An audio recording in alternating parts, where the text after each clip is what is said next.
ایک شہر میں حمزہ نام کا نوجوان رہتا تھا۔ رمضان آیا تو پورا شہر عبادت میں لگ گیا۔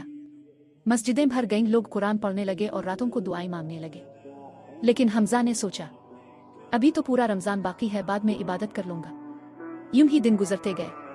جب آخری عشرہ آیا تو لوگوں نے عبادت اور بھی بڑھا دی۔ کوئی اعتکاف میں بیٹھ گیا، کوئی رات بھر نماز پڑھنے لگا، کیونکہ سب کو امید تھی کہ شب قدر مل جائے گی۔ ایک رات حمزہ مسجد کے پاس سے گزرا۔ اس نے دیکھا کہ ایک بوڑھا آدمی رو رو کر دعا مانگ رہا تھا۔ حمزہ نے پوچھا، بابا جی، آپ اتنا کیوں رو رہے ہیں؟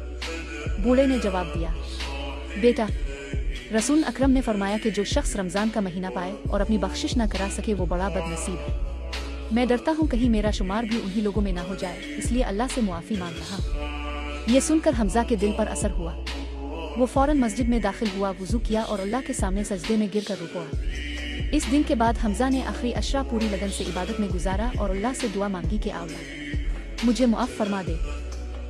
سبق: رمضان خاص طور پر آخری عشرہ اللہ کی رحمت اور مغفرت کا وقت ہے۔ جو شخص یہ قیمتی وقت پا کر بھی اللہ سے معافی نہ مانگے وہ واقعی بدنصیب